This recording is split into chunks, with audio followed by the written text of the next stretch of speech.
state of Buddhist studies, right? What are sort of the hot topics in Buddhist studies? And a lot of the things I've taught you guys are a little bit stale. You know, they've been around for 20 or 30 years, and there's nothing really new, but this is actually pretty new, this way of talking about Buddhism. If you just read the beginning part, you might have found it like kind of similar to other things we've done so far. But if you got to the end, there's actually some really interesting things going on there. So hopefully you did make it to the end. If you didn't, that's okay. We can work through it together today. But for your assignments, I've given you kind of frankly, a false choice. You don't usually have to choose between these two things. But basically, Buddhist modernism or Buddhist magic. Those are the two choices I've given you. And the question is pretty wide open, right? It's just how do you deal with the sufferings of COVID-19? We've talked a lot about suffering this semester. And part of Buddhism is just figuring out what to do with suffering, right? You guys agree with me?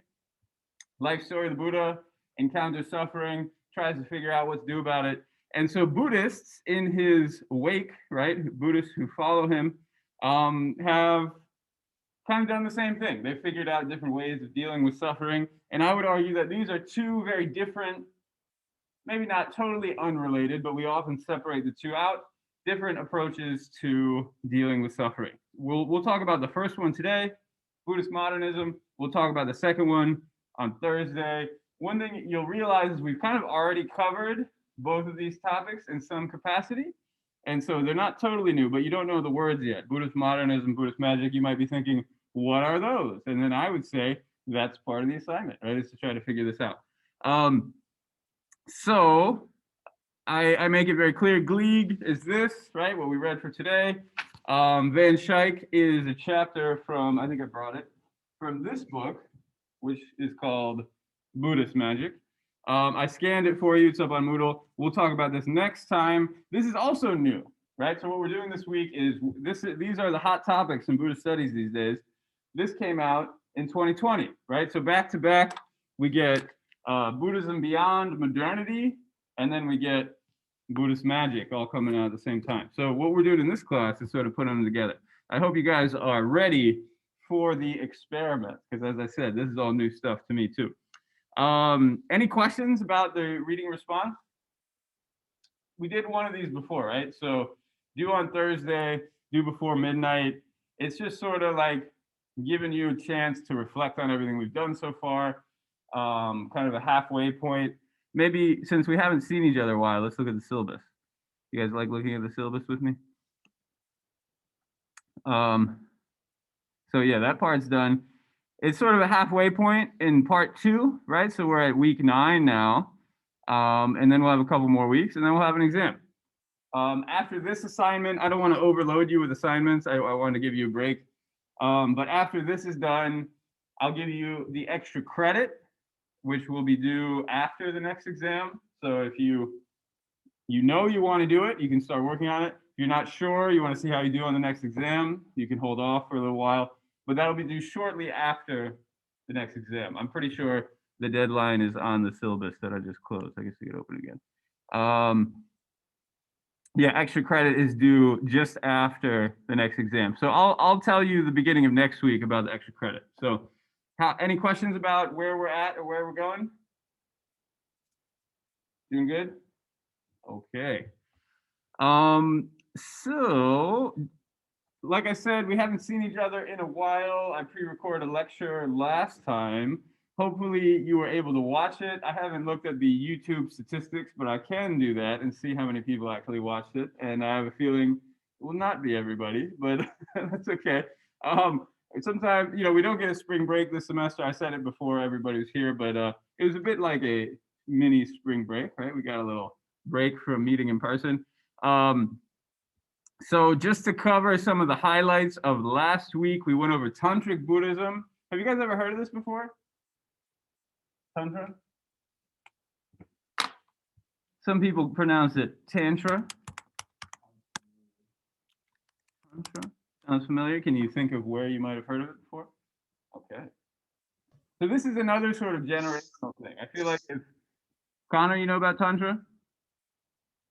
No? Well, there's a line in an American Pie movie where one of the characters is familiar with tantric sex. Tantric. I'm not sure if that's similar. Okay, laid it down. So American Pie, do you guys know about this movie? That's also a bit of a throwback. I don't know if I would recommend it. Connor, would you recommend American Pie? Absolutely. Absolutely. All right, so that's Any Connor's seal of approval. It's kind of a naughty movie. I'll just say that. And if they're talking about topics like tantric sex, then that makes sense. It came out when I was just about the young puberty sort of age, right? When the internet was kind of new, and again, ideas were flowing around. I'll just leave it there. But I'm glad Connor brought this up, because tantric sex is actually where most people have heard this word before. Again, this is throwing back to like 20 years ago, but when Tantra was sort of first becoming popular in America, that's what people associated with. They're like, isn't that some weird sex thing? And the answer is, yeah, kind of, actually. But if you look at this image, for example, nobody's having sex, there are a lot of kind of interesting things happen. If you looked at this image, would you immediately think, oh, that's probably a Buddhist image? Does this look Buddhist to you? It doesn't look terribly Buddhist, does it? Ellie, what do you think of when you see this image? A tarot card, okay. Because of like the colors.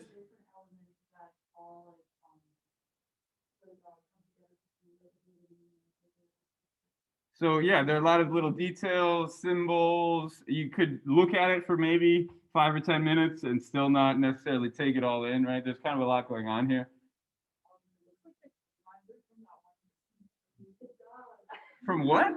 What are you talking about? I don't know this.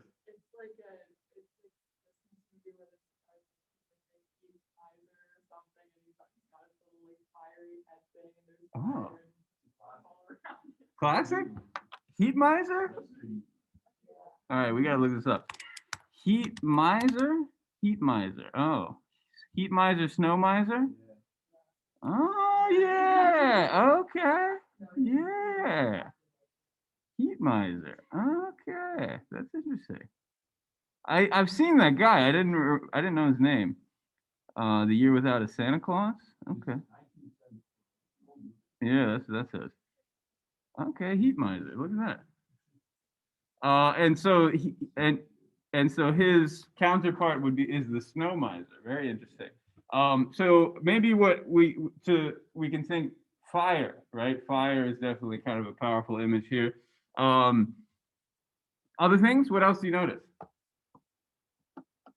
Why does this maybe feel not so Buddhist? How is this compared? Because above there are some very peaceful looking Buddhas, right? Look at these nice peaceful Buddhas. So how does this compare to the most of the Buddhas we've seen? Didn't it? Yeah, there's an aggression here, right? And it's just all over the place. Look at his teeth. The image isn't great, but his teeth are sharp. He's got these sort of furrowed eyebrows with, if you didn't notice, 3 eyes, right? The 3 eyes are a little disturbing. It also looks like he's stepping on someone. Yeah, he's stepping on someone. What a jerk. Why would he step on someone like that? And so this is it's a pretty common image in religious iconography. Have you guys ever been to the cloisters? It's not so far from here. Did you notice anything like this at the cloisters? I only bring this up because I went there. It's like, oh, that looks sort of tantric.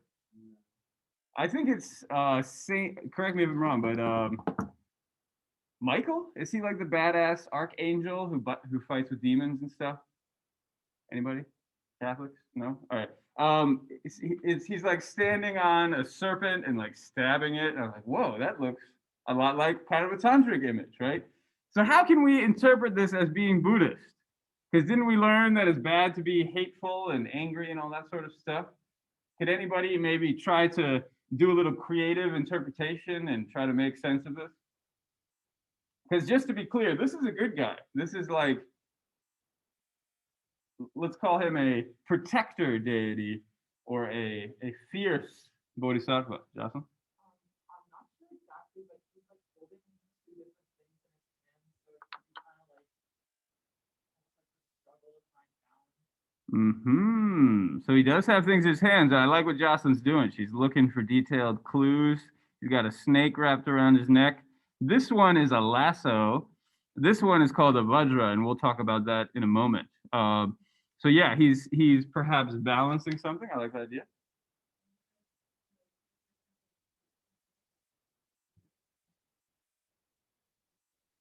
Now that is a very creative interpretation. It's like, don't mind me, I'm just gonna step on your head and protect you.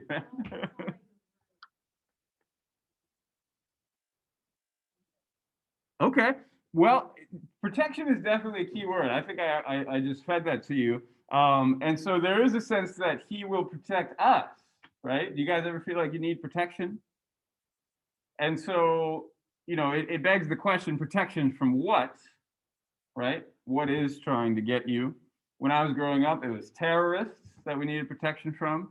Now, I mean, there are terrorists. We had a terrorist attack on Tuesday, but when they're coming from America, it's a little more complicated. You guys aware of the terrorist attack on Tuesday? Yeah, horrible. I guess I emailed you guys about it, right? Yeah, so feel free to join the party on this coming Tuesday.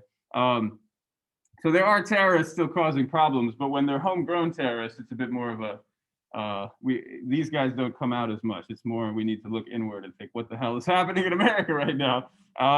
And so what is he protecting us? Maybe coronavirus? I guess that's a scary thing he could protect us from, right? Ellie, do you have thoughts?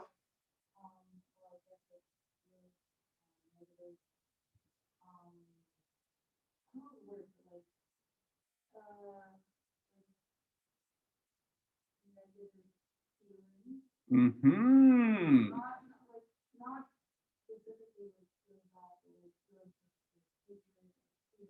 Yeah, so maybe he is stomping on hatred itself. He's directing hatred toward hate. That's an interesting move. I like that a lot, in fact. And this actually, if you're ever thinking about how should I interpret this in a Buddhist way, a lot of it comes back to these emotions. Have you guys noticed that? Suffering, what causes suffering? I mean, you can point your fingers at a lot of things, but the Buddhists really landed on these negative emotions, right? Hatred, anger, craving, right? Those unwholesome desires. You could add some other ones. Pride and jealousy. Jealousy is particularly terrible, isn't it? Right? But imagine if this guy down here is some sort of representation of a negative emotion, maybe jealousy or something like that. How does that transform this picture? All of a sudden, he's not so scary anymore. It's actually kind of appealing, I would argue, right? And so this is, the reason I'm spending so much time on this. This is kind of a sense of what Tantra is, what it's all about. So I'm skipping some things, but the goals, right? Power, transformation, maybe a key word to sort of hold on to here, right? We talked about Buddha nature last time. Remember Buddha nature? Gold covered in filth, right? And what did the filth stand for? Just a little review. What was the filth a symbol for? Didn't I just give you a hint like 20 seconds ago? If you're interpreting Buddhist things, it's usually.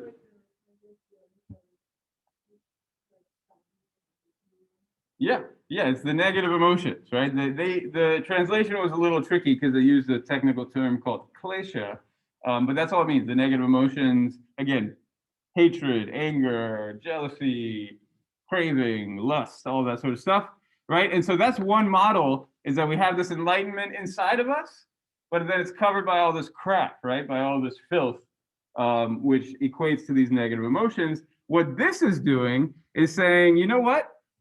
That's true, but we're not helpless, right? We're not helpless to just constantly be covered in filth. Let's do something about it.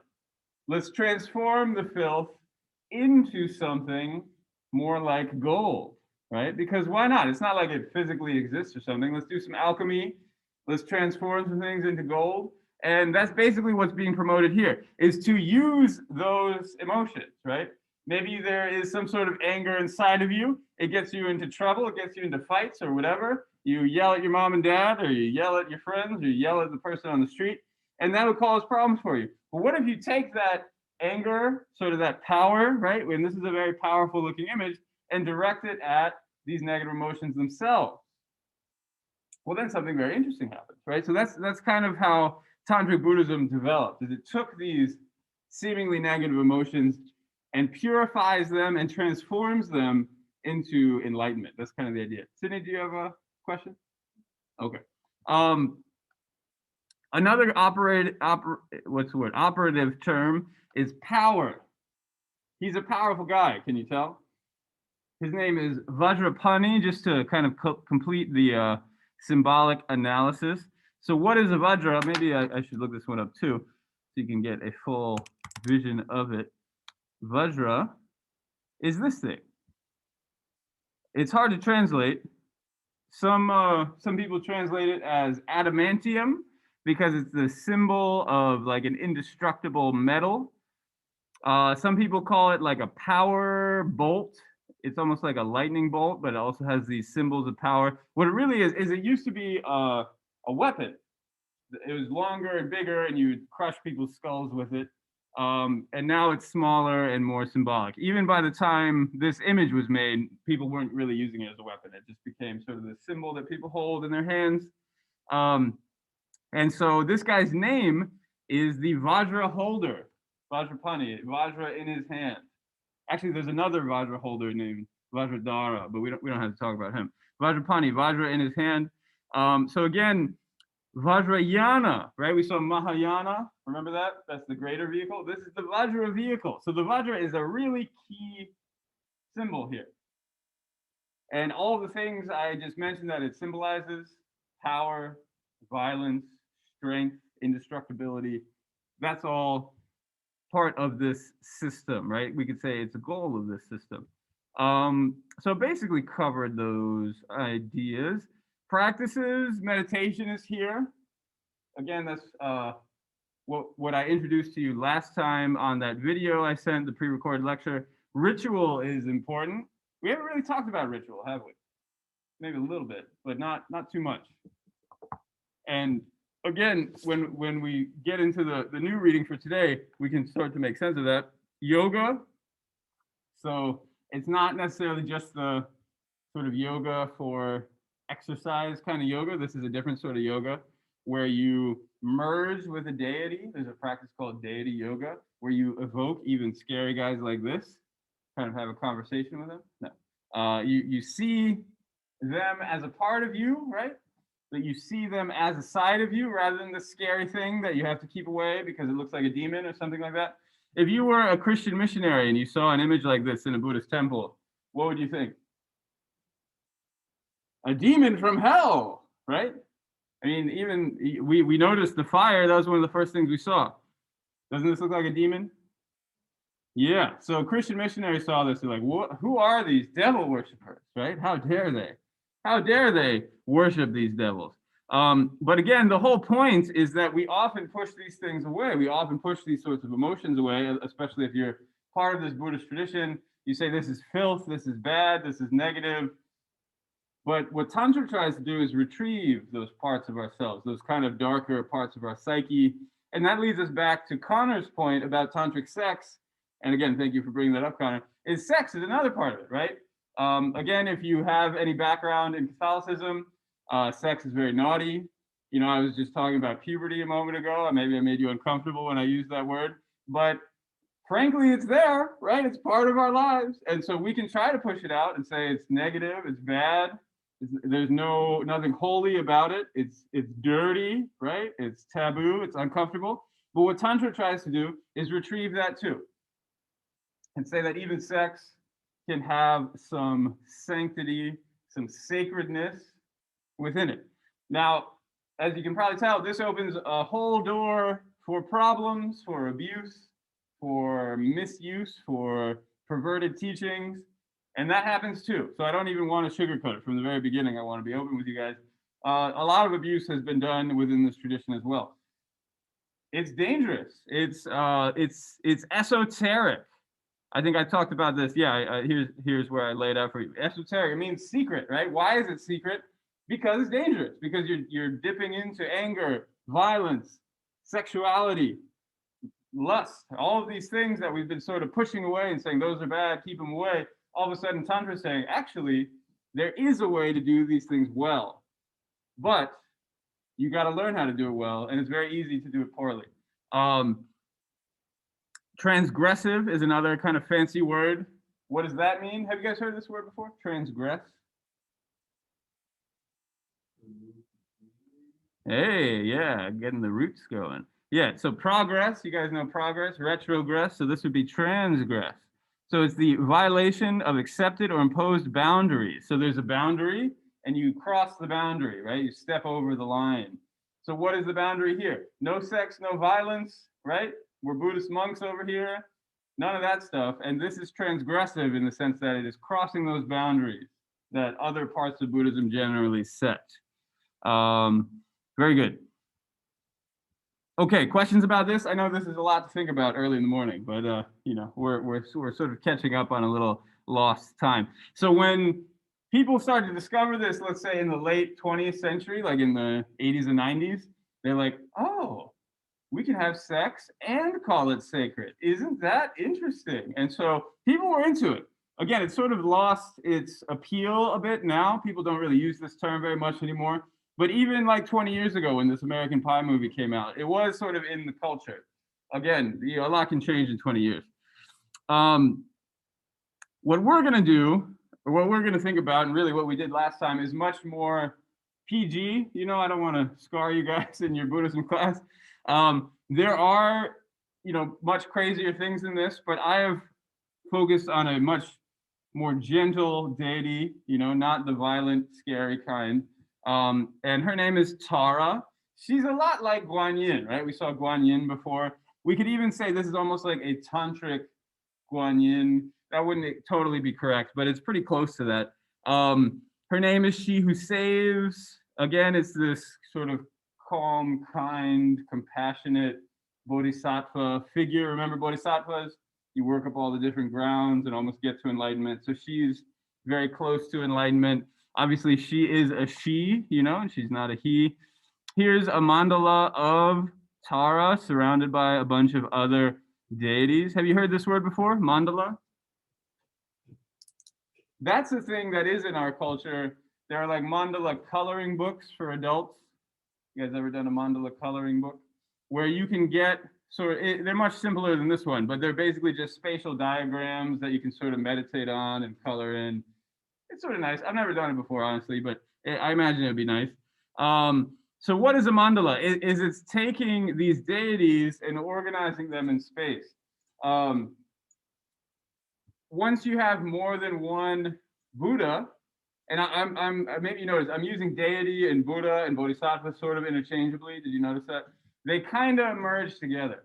They become a lot like gods, you know. And even though technically speaking, in the Buddhist tradition, they wouldn't call them gods. From sort of an outsider perspective, they look a lot like gods, right? You say their prayers, they give you their blessings, that sort of thing. So maybe if I use the word deity kind of without a lot of discipline, please forgive me. And in fact, the practice is called deity yoga. So even within the tradition, they call them deities. So this idea of the bodhisattva really merges with the idea of a god or a goddess. So you could call her a goddess. I tend to just say the word deity, bodhisattva, something like that. So when you have multiple bodhisattvas, multiple Buddhas in the same tradition, you have to think about how to organize them. And the way they organize them is through the mandala. And we'll talk more about mandalas a little later on, but I wanted to introduce it here. And it is usually spatial. So the most important one is in the middle. Obviously, the most important figure is bigger than the others, which is sort of an interesting use of size, right? There are portraits of people where, like, let's say it's me and you guys are all part of my mandala. I would be like this enormous figure. I mean, frankly, you know, I could stand right there and we would basically have a mandala, right? I would be this enormous figure in the middle of the painting and you guys would all be small around me and listening to me. But then when you become teachers and you have your own mandala, then you will be enormous in the picture, right? And all your students will be small around you. So it's an interesting way of demonstrating power relationships or just order between many different figures. In Tibetan, it literally means center and periphery. And so it's just establishing what is in the center and what is on the periphery, right? That's one way to think about it. Another term is mantra. That's an English word, isn't it? What does mantra mean in English most of the time?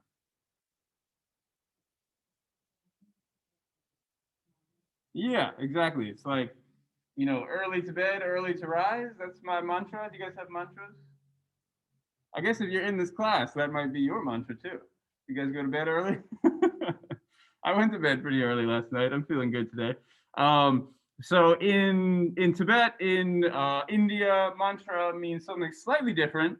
It's more like a prayer. It's more like even a spell. And a lot of the time, it's not even in a language that the speaker can understand.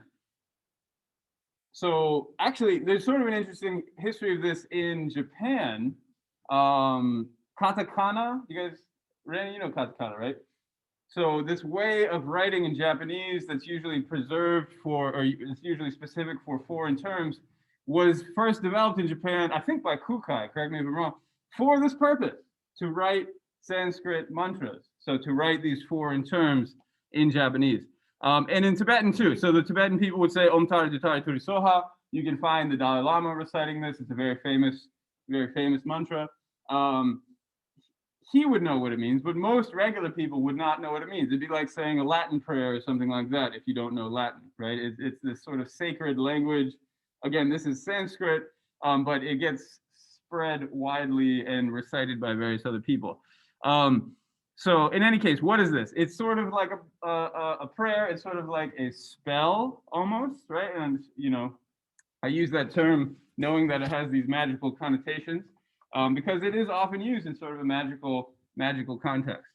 Okay, questions about Tara, mandalas, and mantras and this sort of thing? Doing okay? Okay, and so finally, this deity yoga. I think we ended 9, so why don't we just keep going? We can maybe discuss this a little bit together. We maybe no breakout room today, but this is the main practice: is deity yoga, or let's just say it's a main practice that we will talk about today, where you dissolve your sense of identity. We talked about emptiness last time. That was on this axis. Remember that? Where you can take your normal way of thinking about yourself. For example, I'm a Jasper. And you can sort of dissolve that Jasper sense of identity into emptiness, right? And think, well, what does it even mean that I'm a Jasper? Was I Jasper 5 years ago? Did I get a Jasper tattoo or something? Is this like in my DNA? So where does this idea of being a Jasper even come from? And, being a Jasper, I just like saying the word Jasper, frankly, but you could take that same sense of self and apply it to really any part of your sense of identity and really dissolve it in a very meaningful way, right? We've talked about how to do that with reality. You can do that with yourself, but you don't stop there. You build it back up, right?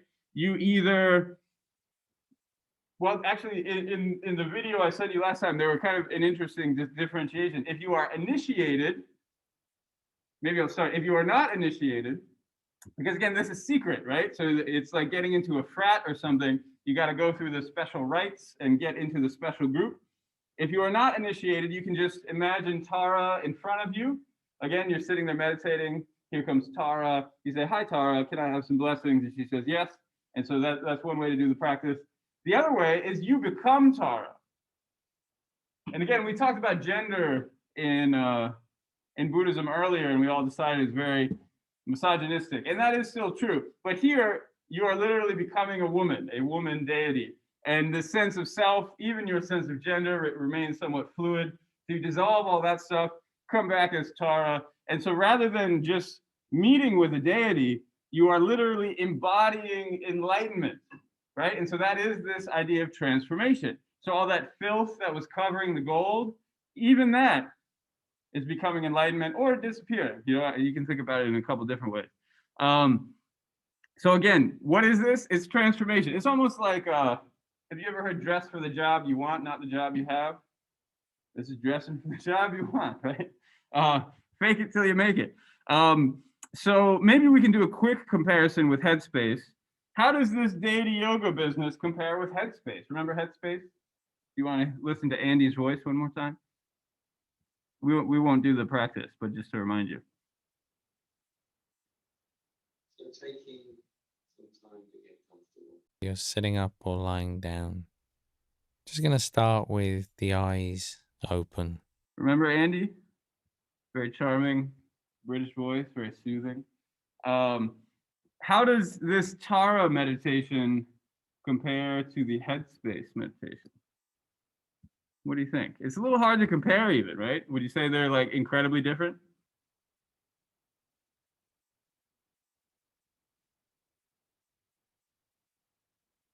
我的形象注于头顶，一面二臂，双手结定印，印上持有充满无死甘露的。 Yeah, we don't need to watch that. But so we have two meditation practices. They're both called meditation, right? Maybe that's one place we can start. Why are they both called meditation? Because I would argue they have very little to do with each other in a lot of ways. Why are they even put in the same category?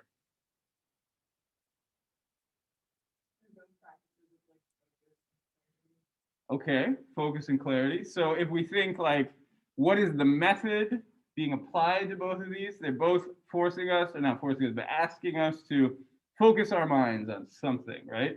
Very good, I like that. We're focusing our minds on something. Is the thing that we're focusing on the same? Not really, right? So what are the two things we focus on?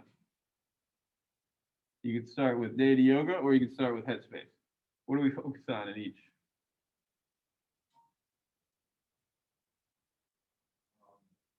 In daily yoga, you focus on your relationship with Tara, that belief, Yeah.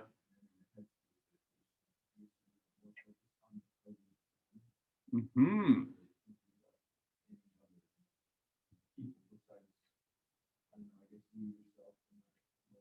Excellent. So chat, if you couldn't hear. So Brendan said in Deity Yoga, you're focusing on Tara in some capacity. And as we said, there are actually different ways to do that.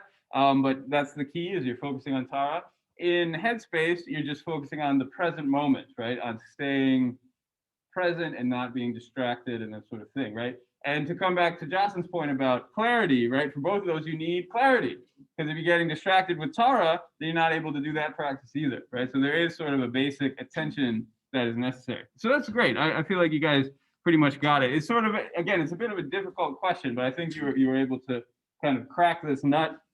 If I asked you which one would you prefer to do? What would you say? Because again, coming back to this question for the reading response, that is kind of the question, right? I didn't use the language of Buddhist modernism and Buddhist magic, but if I said, which would you prefer to do? Tantric meditation or headspace meditation? What would you say?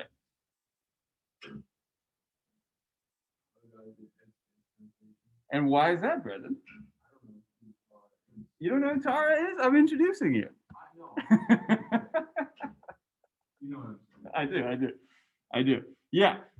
So Tara it's a little weird, right? It's like, who's this deity? This isn't one of my deities, right?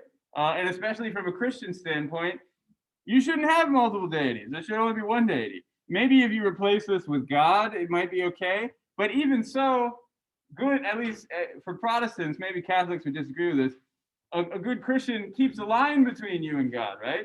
I am deeply sinful and God is deeply good, and we should not cross those paths. We should not transgress that boundary. And here these crazy Buddhists are trying to do that.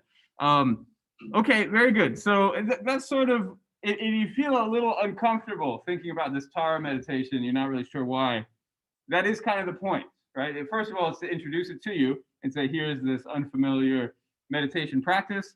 But also, you know, it's worth thinking about. Yeah, why is Headspace so much more appealing to me and my modern sensibilities? Here's some details that, you know, I could pull from and put on the exam or something. But basically, it's talking about what it's like to do this Tara meditation. It comes up at the very end of the reading. So, you know, it really is like a liturgy. It's not the easiest to read. It was very short, right? It was only like 5 PDF pages or something. But it was a little hard to get to because it's a little hard to focus and get all the details. Some interesting things happen at the end though, right? There's a sense of blessings come. You can see Tara, right? So I'll just read to you. Emerging from the trance, the yogin, so the yogin is the person doing the meditation, sees the whole universe in the form of Tara. So it's not even just yourself, but the whole universe becomes Tara, right? And so that gold that's covered in crap, remember the gold in the crap? The crap is just gone now, right? Everything is Tara. Everything is enlightened, and moves about freely, seeing himself as the blessed Tara. So this is the goal, is to become Tara yourself, but also to see the entire world not as filled with dangerous terrorists and viruses and so forth, but as filled with her, right? As filled with enlightenment. There are magic powers that get promised. And again, I use the word magic very consciously here. Weapons and magical sight and magical foot, which basically means you can run real fast and move real quickly. Invisibility, alchemy, you can fly, travel, visit the netherworld, all kinds of interesting things. And so, yeah, there are kind of two different upshots. One is you can see Tara in the flesh, basically, see her present before you with your own eyes. Many practices promise that. Another is you can become Tara and sort of live in this enlightened existence. So again, coming back to my sort of strange question, which would you prefer to do? To even consider really doing this feels sacrilegious, particularly at a Catholic school. And again, maybe the better question is, why is this headspace thing, which is built on Buddhist meditation, how has that become so comfortable? How has that become so secularized and so accessible, and to the point where doctors will prescribe meditation to people? I don't know if you guys are aware of this, but if you're like stressed out and anxious, especially if it's like a therapist or something like that, they will often prescribe meditation. I think in the UK, it's like part of the national health system. Meditation is a thing that doctors will tell you to do. If you have high blood pressure, if you have certain physiological issues, they will prescribe meditation. So it has moved away from tantric interactions with deities to this very comfortable thing that I think Brennan put very nicely, focusing on the moment, as Jocelyn said, keeping this clarity, right? It feels secular and accessible. So this is, again, it's a review from last time. I was secretly introducing you to the assignment for today, which is comparing what feel like apples and oranges, right? These two very different practices. But I think the key of the reading for today is to tell us how we got here. So before we get into that, any questions about stuff? Do you feel pretty good about Tara now? Data yoga. Okay, so let's think about what is Buddhist modernism. And if we don't finish today, that's fine. The Buddhist magic, next time, it'll be more of a translation. And just like we usually do, I'll open the floor for you guys to kind of dig through it and figure out what it's all about. So we can wrap up any Buddhist modernism that we didn't get to today next time. So what is Buddhist modernism? So it's a modern reform of Buddhism, right? You're probably familiar with this idea that religions become reformed over time. People reform their religions. You heard this term before? And so as we move into modernity, this is something that almost every religion has to do, or at least has to think about doing. For Buddhism, there's an emphasis on the original or pure teachings of the Buddha. Have we talked about the original teachings of the Buddha in this class? We kind of have, right? That's why we focus on the life of the Buddha so much, is there's a sense like these are the original teachings. So what was the first original teaching of the Buddha? Yeah, he achieves enlightenment, and then the first thing he teaches to his old ascetic friends, he shows up and they're like, hey, here's that chump Siddhartha. Oh wait, is he like golden and floating? Oh dear, maybe we should listen to what he has to say. And what does he say? Middle way is part of it, that's true. The Four Noble Truths, yeah. So if we had to identify one pure original teaching, it would really be that. And I think maybe I told you this, maybe I didn't. Most Buddhist people don't think about the Four Noble Truths very much. It's kind of a scholastic thing that like monks would know about, but like regular Buddhist people, if you say, hey, what does Buddhism mean to you?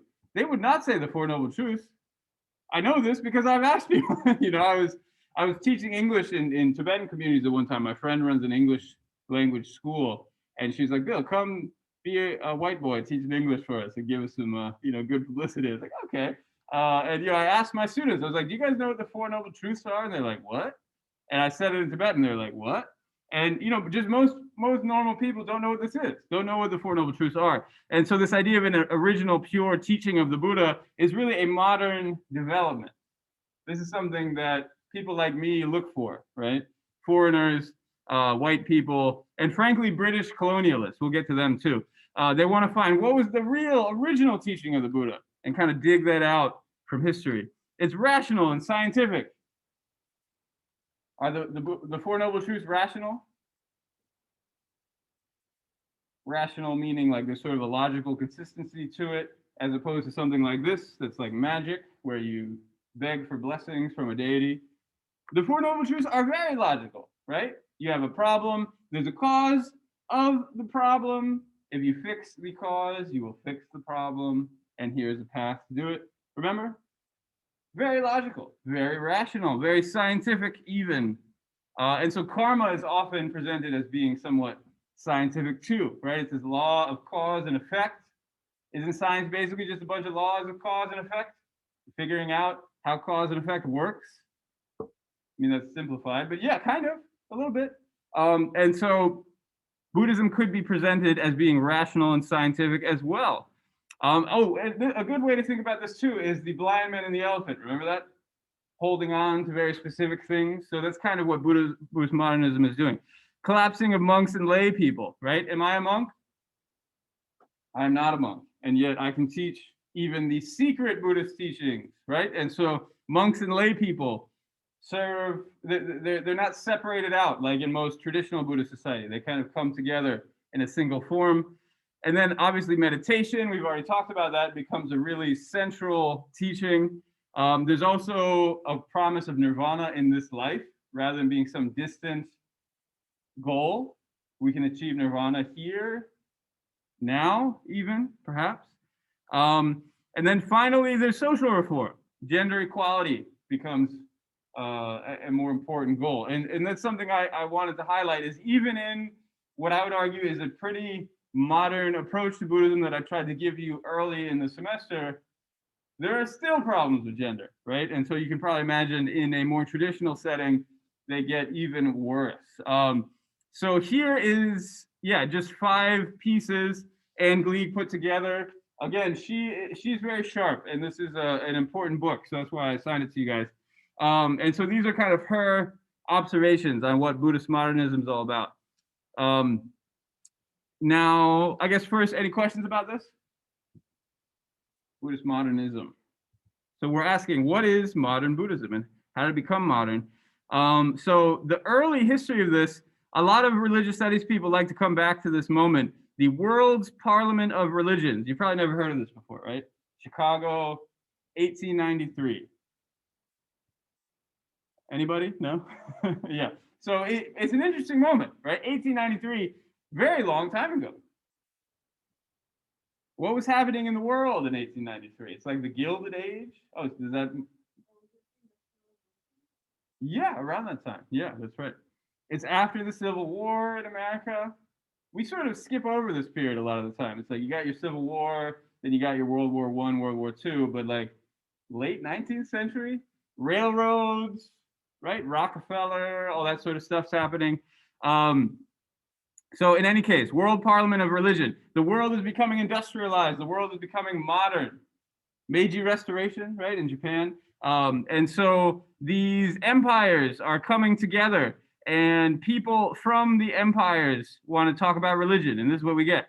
So one person we saw in the reading was Angarika Dharmapala. He's this guy on the left.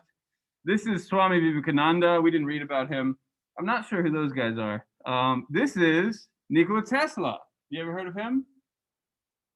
Does he like make cars or something? No, something like that though. Why is he famous, Tesla? He's a scientist, yeah. And I'm not an expert on him. People say Thomas Edison kind of ripped him off, right, and stole some of his thunder. But I was surprised to see him in this picture. What is he doing at the World Parliament of Religion? I don't know. But he was there. And so at this very interesting meeting, one of the first meetings of all these world religious representatives, Buddhism gets some time on the stage. There's an introduction to Buddhism as a personal evolution in line with scientific laws. Evolution was sort of gaining steam at that time, right? Darwin lived, he was probably still alive at this point. I'm not positive when he died, but around this time, right? 19th century. And the idea of evolution was becoming more and more attractive. And so we could present Buddhism as a form of evolution, couldn't we? What are we evolving toward in Buddhism? What is the evolution? Can you see that? The path to enlightenment. It's very natural, in fact, and maybe it's natural because I teach a form of modern Buddhism to you guys, at least in the early part of this class, where you start out all emotionally messed up, and then you slowly progress toward enlightenment. Does that sound pretty good? That sounds pretty good, doesn't it? That's how it's presented here. And this in line with scientific laws, is thinking of ethics, not as like I do something bad and Santa Claus punishes me, but as the universe recognizes when I'm good or bad. Didn't we talk about karma in this way? Isn't that how karma is used in your lives?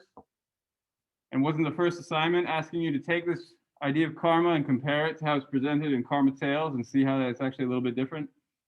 We can blame them, right? They're the ones who invented this karma that we understand so well now. There's the separation of science, religion, magic. That's happening around this time. Whether you realize it or not, that is not the only way to think about the world and knowledge in it. Where science is true, religion is maybe like good for your community, and magic is just wrong, right? That's kind of how it's presented here. And that also is part of our assignment too, right? When things get magical, we get uncomfortable. Why is that? Right? Why is that? It's because we are thoroughly modern people, whether we want to be or not. Insight meditation. We talked about that last time as well. There are two kinds of meditation. One is more calming, one is more insight. Insight meditation is the Buddhist meditation. That was emphasized at this meeting, right? It's a method of mental purification, a universal remedy for universal ills. Does that sound like Headspace? Method of mental purification, how to deal with stress, purify your mind, get rid of the garbage. Universal remedy for universal ills. What are our universal ills? Again, stress, anxiety. This will cure all that ails you, right? These are old lines. These are old ideas. These have been developing for many, many, many years, hundreds of years. And so we end up with a Buddhism that is rational, universal, socially engaged, free of cultural and institutional accretions. Do you know this word? That's kind of a fancy college word. To accrete is just to like gather together, where things build on each other. So there's a sense that we can split Buddhism off from culture. Culture is just kind of gathered on top of Buddhism, but the real Buddhism is pure and has nothing to do with culture. So we can get rid of the culture stuff, get rid of the devotion and ritual practices, privilege meditation as an empirically verifiable practice. Again, Headspace, right? Studies show that if you meditate, you won't be as stressed out. Empirically verified. It keeps going. Here's a book, The Dharma Bums. Jack Kerouac becomes popular in the 50s. The Dalai Lama, Thich Nhat Hanh. Have you heard of Thich Nhat Hanh? He's pretty good. Have you heard of him, Brendan? Has anybody read a Thich Nhat Hanh book? It's the kind of thing you like give to your, I don't know, your brother for Christmas or something. It's like, here's a nice book that'll make you happy. Alan Watts, Jack Kerouac. Here's an example. So we have these, we could say, and again, we're beginning to think about America now. These non-American teachers who come and teach in America and write books for Americans or for Europeans and Americans. But then we have these Americans. I think, is Alan Watts American? He might be British. I'm not positive. Jack Kerouac is definitely American. We have these people who, or at least very lived and acted in America, let's put it this way, write books about Buddhism, but sort of adapt it to American sensibilities. Another figure is D.T. Suzuki. He's also active during this time. He showed up in the reading. Some other characteristics, everyday life becomes more important, right? Rather than thinking about Tara and enlightenment and these other sort of trans-worldly, otherworldly goals. All of a sudden, this life, what I do now, what's happening inside of me, what I'm experiencing as an individual, all of these things are important.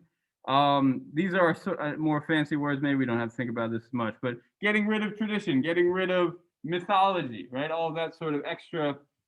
Again, if we go back to the blind man and the elephant, we hold on to certain pieces of Buddhism and say, this is what we want.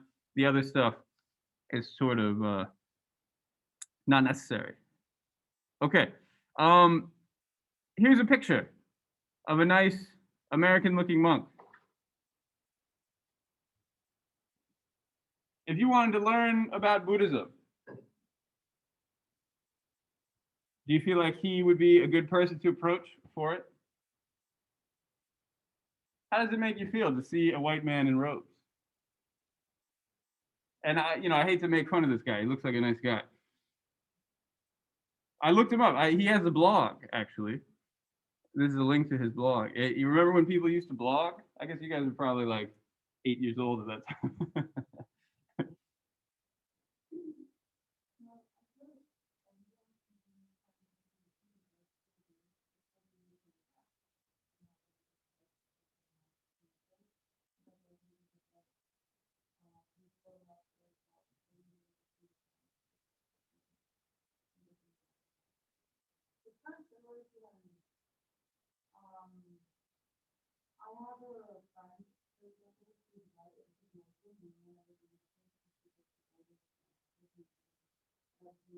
Uh-huh. So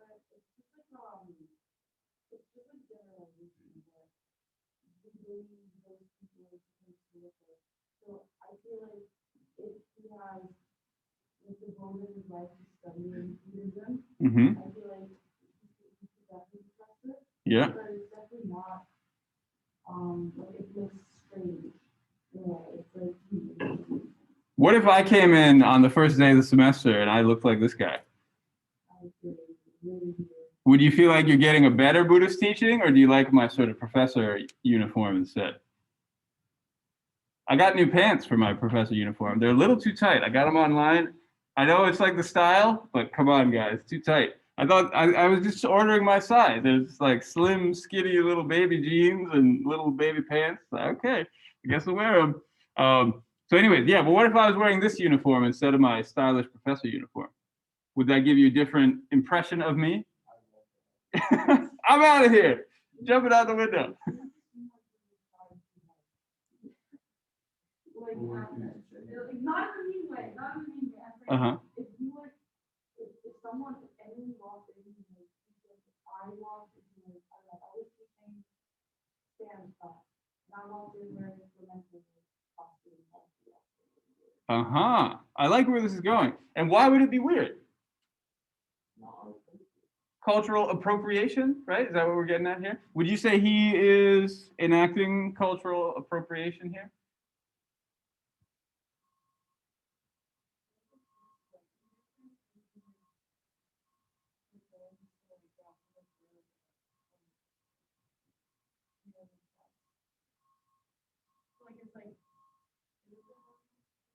It's a different one. Like, He's not doing this casually, right? He and I can verify because I read his blog. He took vows, right? He's committed. And just so we're clear, you can see, can you see the Vajra here? This is like a half Vajra.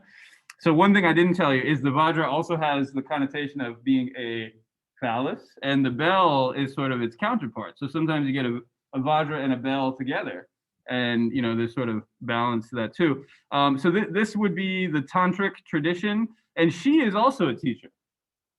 So that this image is actually from a blog about her. She's a special Mongolian woman Buddhist teacher, and there are not a ton of those. Like I said, in traditional Buddhist society, women don't always get sort of the time of day. But it's interesting to see. She's one example of a modern Buddhist teacher. She's passed away. And here is another sort of modern Buddhist representation too. So sorry to derail us a little bit, but yeah, so like Brielle was saying, he's committed, right? He's taken vows, he's sort of entered into this. So it's definitely not a casual appropriation. Would you still say that it's a cultural appropriation?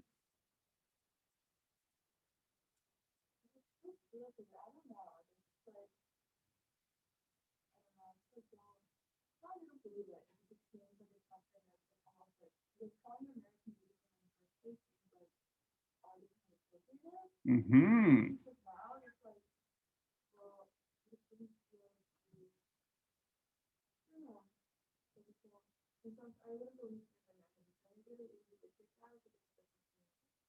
Where like saying you're American is not what it is. Mm-hmm. It's like that category doesn't exist, right? If this guy was walking around the streets of New York, people are like, what is he doing, right? Maybe if he were Asian and wearing those robes, he'd get less looks. I've walked around with monks before. That's why I bring this up. And, you know, like I'm hanging out with my monk friend and he's wearing his robes and people are nice to him and they're like, hey, what's up? You know, and you get a lot of more random encounters and stuff. But generally, you know, that's an accepted category because he's Asian wearing the robes, then everything's okay, right? Ellie, did you ever head up? Yeah, I was thinking, well, it was already covered. Yeah.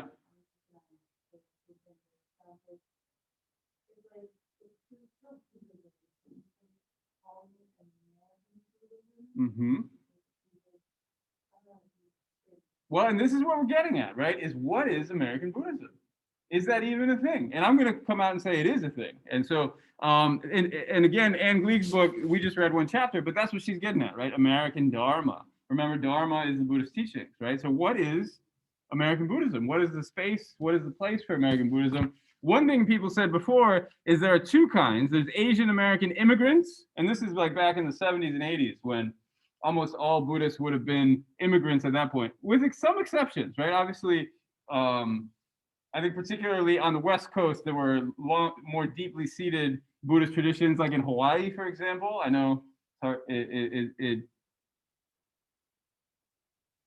guess it's hard to think of Hawaii as culturally part of the rest of America, but these are the splits that are being offered up here. There's a sense of the immigrant kind of Buddhism, and then there's the convert Buddhism, where you got these mostly white, mostly middle class, highly educated people who are converting to Buddhism increasingly, right, throughout the late 20th century. Other people criticize this because why, right? It asks questions of like, well, what is authentic American Buddhism? Is somehow the immigrant practitioners of Buddhism not American? That's not a very fair thing to say, is it? Right? And is somehow when it becomes white American, then it's really American, and when it's immigrant American, it's not really American?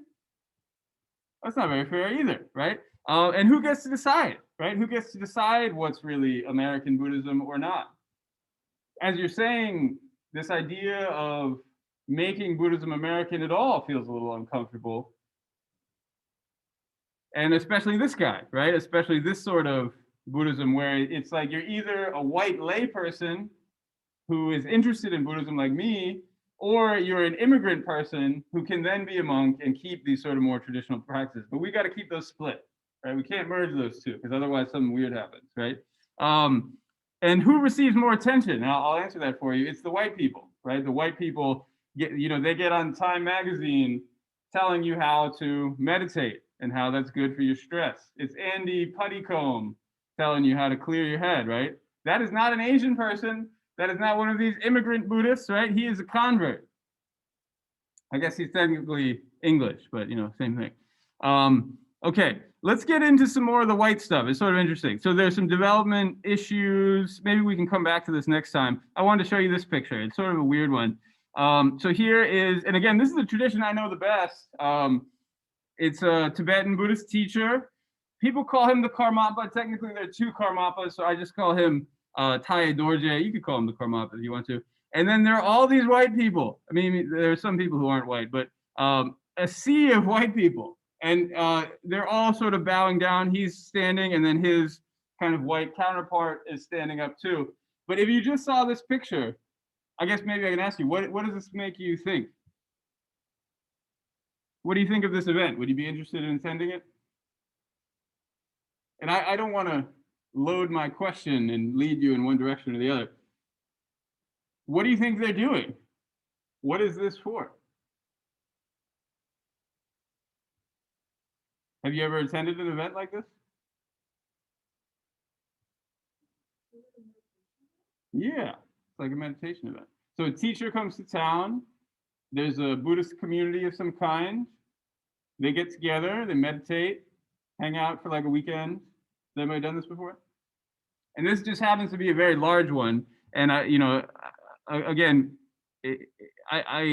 because we're thinking about race, I think this shows some racial dynamics. You have the Tibetan teacher in the middle of the mandala, and you have all the white people around the Tibetan teacher, and they're sort of coming to learn. Again, it's white middle class, middle and upper middle, highly educated. A lot of people think of Buddhism as a way to deal with personal problems, right? This evolution toward enlightenment. I have personal problems. If I meditate, maybe I can get better and better and better, right? Meditation as a form of therapy. I was just talking about that, how the Dharma will be prescribed to people. There's a book called Prescribing the Dharma, in fact, using meditation as a form of therapy. And even the guy who was writing about this, maybe you know, is Anne Gleig. Mostly what she does is summarize other people's studies. It's almost like a meta study where she takes all these little studies and puts them together. Even the guy who was writing this study says the Buddha was not a Buddhist, and he talks about cultural baggage from the East, right? It's separating out this pure original Buddhism from that cultural context and saying they are separate. And just to be clear, it's not only white people saying this. You'll find monks saying this too. And they have their reasons for doing that. I guess maybe we can pause with this for a second. Why do you think white American Buddhists in particular, why do they see things like rituals and community building events and that sort of thing as cultural baggage? Why do you think they would choose to get rid of that sort of stuff? Obviously, this is a community of sorts, but like I said, they mostly just get together to meditate. It's sort of like a weekend retreat, and then you don't really see each other again for a while, right? So maybe we can make it a little bit wider. What is the cultural baggage? What sort of stuff is being left behind?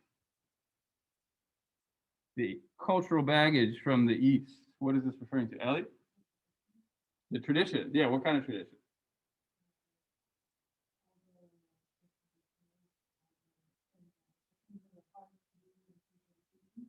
Uh-huh.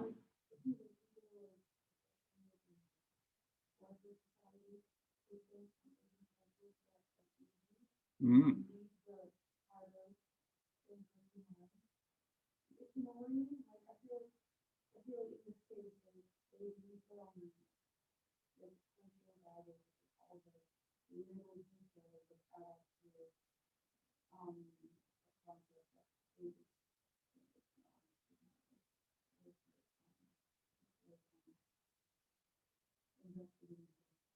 Okay, so I hear you framing it as almost like a laziness, like the cultural things are harder and so they're often left behind. That's interesting. Can you think of any examples where either here or anything you've heard of before where a cultural thing is hard, so it's left behind?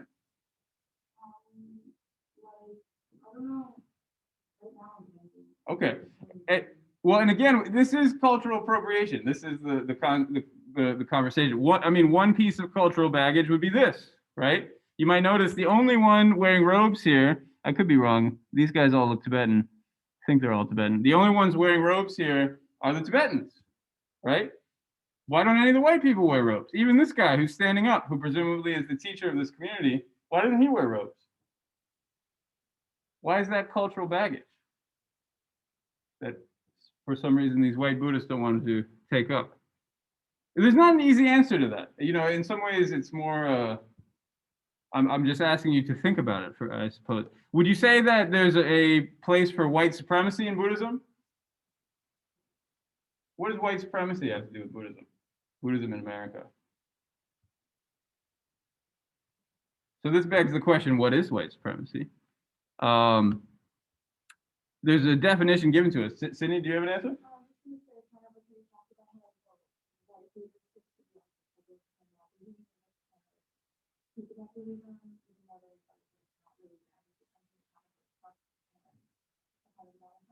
Mm-hmm.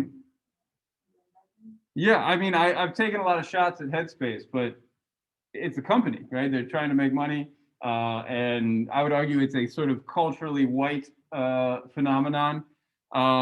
We often think of white supremacy as like the nuts who raided the Capitol, as like Hitler or something like that, right? It's a pretty naughty term to call someone a white supremacist.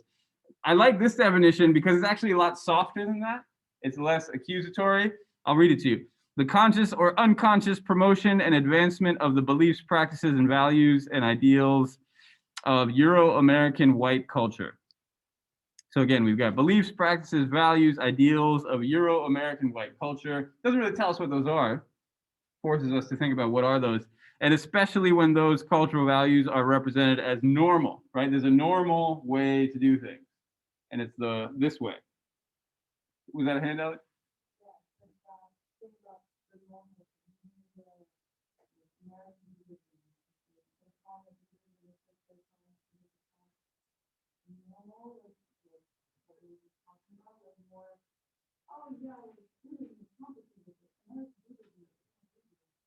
Well, again, look at me, right? In a traditional context, if I wanted to study Buddhism, I would have had to become a monk a long time ago, right?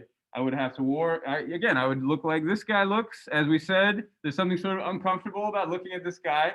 And, you know, when we think about this idea of white supremacy, he's pushing back against white supremacy, right? He's saying the normal white people clothing, and, you know, I use this term white people sort of loosely, right? Obviously, not only white people wear this clothing, but when this sort of clothing was introduced throughout the world, it was, for example, part of the British Empire, and it came along with white people, right? And when people started wearing this clothing all over the world, it was part of this colonial enterprise, right? And so for him to throw that clothing off and take up what we could call traditional Buddhist clothing, I would argue is challenging white supremacy, right? It's challenging this idea that white Euro-American culture is somehow normal. Would you guys agree with me? Again, it's a complicated conversation, and I think Gleig is pretty careful with it. She talks about cultural re-articulation, which I did not copy out for you, but I think this is an interesting distinction. We actually don't have any time to read it, but you can check it out. If you notice, I gave you 2 page numbers. One is sort of in bold, like in the original book, it's page 44. On the PDF, it's page 17. But she cites someone else who differentiates what we could call cultural appropriation, right? Which is basically taking some cultural thing and re-articulating it within somebody's culture. But then she also talks about racial re-articulation, which maybe I can just read to you. Let's see. The acquisition of the beliefs and practices of another religious tradition and infusing them with new meanings derived from one's own culture in ways that preserve the prevailing system of racial hegemony. So this makes me think of Elvis. Why does it make me think of Elvis? It's because there were blues musicians, there were rock and roll musicians before Elvis, but what was special about Elvis? He was white, exactly. He made rock and roll white. And again, I'm not an expert of these things, but I think it's pretty well established that he was just totally ripping off black musicians to the point where he was even taking songs from black artists who just fed them to him, and he was just performing them as a white man and thereby making them more popular. And so as we think about what is the place of Buddhism in America, which one of these things are happening, I think it's got to be both are happening, right? And I think it's important to differentiate the two. One last, in our final minute, Buddhism doesn't have to be white supremacist. There are other ways, and a lot of young Buddhists are trying to figure this out. There's the Young Buddhist editorial. So maybe you're thinking, we have convert Buddhists, we have immigrant Buddhists, but not every Asian is an immigrant, right? That'd be ridiculous. And so here are some young Buddhist Asian Americans who are trying to figure out what it means to be Buddhist in America, right? And kind of redefining these ideas. I have a short video for you that there's no time to watch. As you can see, they're on Zoom because, you know, pandemics. And so it's challenging this critique, this split between some sort of essential original Buddhism and the cultural baggage that comes along with it. It's saying, actually, wait a minute, those can be put together, right? We don't have to split those things out. And the things that are maybe hard, like Ellie was talking about, maybe uncomfortable, like the white man wearing the robes, those can be a part of Buddhism, even if they challenge our, frankly, white supremacist expectations, right?